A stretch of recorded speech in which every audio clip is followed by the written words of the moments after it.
చంద్రబాబు గారికి ప్రజలు నమ్మి ఓట్లేశారు. ఏమి నమ్మి ఓట్లేశారు అనేది ఇప్పుడు ఇక్కడ చర్చ జరుగుతుంది. ఎందుకంటే రేపు 25వ తేదీ నుంచి ప్రజల్లోకి వెళ్ళబోతున్నారు, సైకిల్ మీద వెళ్ళబోతున్నారట టీడీపీ కార్యకర్తలందరూ. ఈ 2 ఏళ్లలో తాము చేసిన మేలును చెప్పబోతున్నారు. అంతేకాదు 3 ప్రాంతాల్లో 3 భారీ సభలు పెట్టబోతున్నారు.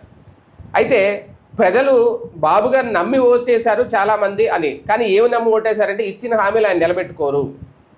ప్రజలు చంద్రబాబు గారు ఎలాగే ఈ హామీలు నెరవేర్చరు, ఎందుకంటే జగన్మోహన్ రెడ్డి అప్పుడు అందరికీ సంక్షేమ పథకాలు ఇచ్చేసి, అక్కడ ప్లస్ పాయింట్ ఏంటంటే గతంలో ఎక్కడా జగన్మోహన్ రెడ్డి పథకం ఇవ్వలేదని పోరాటాలు చేయలేదు. అప్పుడు ఎక్కడా జగన్మోహన్ రెడ్డి నవరత్నాల్లో ఇది వదిలేశాడు, ఇది ఇవ్వలేదు, ఇది చేయలేదని ఎక్కడా పోరాటం చేయలే. జగన్ పథకాలన్నీ ఇచ్చేసి ప్రజలను సోమరిపోతులు చేస్తున్నారు అనేదే పోరాటాలు చేశారు. అప్పుడు జగన్ పథకాలు ఇవ్వడం వల్ల జనాలు బద్ధకస్తులుగా మారుతున్నారు అనేది అప్పుడు వాళ్ళు చేసిన యాజిటేషన్స్. కానీ ఇప్పుడు మీరు ఇస్తానన్న పింఛన్లు పూర్తిగా ఇవ్వలేదు, ఇంకా సగం తొలగించారు. అమ్మఒడిని తల్లికి వందనంగా మార్చి ఎంతమందికి ఇచ్చారు, ఎంతమందికి ఎగ్గొట్టారు. అసలు మీరు ఇవ్వని ఇంట్లో 18 ఏళ్ళు దాటిన మహిళలందరికీ కూడా 1500 ఇస్తానన్నారు. ఏవి అదేదో P4 అని చెప్పి దానికి అంటగడుతున్నారు, కానీ ఎక్కడ వాళ్ళకి అందుతున్నాయి? నిరుద్యోగ భృతి ఇస్తానన్నారు 3000, ఏవి ఇవ్వలేదు. అంటే బీసీ ఎస్సీ ఎస్టీ మైనార్టీలకి 50 ఏళ్ళకే పింఛన్ ఇస్తానన్నారు, ఏది?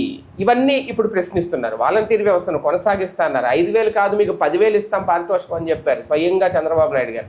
నేను అదొక వీడియోలో మెన్షన్ చేశాను కూడా, బయట చూడండి కావాలంటే. అంటే ఇవన్నీ చేయరని నమ్మకంతో ఓట్లేశారు. ఆ నమ్మకం నిలబెట్టుకున్నారు చంద్రబాబు నాయుడు గారు 2 ఏళ్లలో. అందుకే మేము మీకు మేలు చేశాం.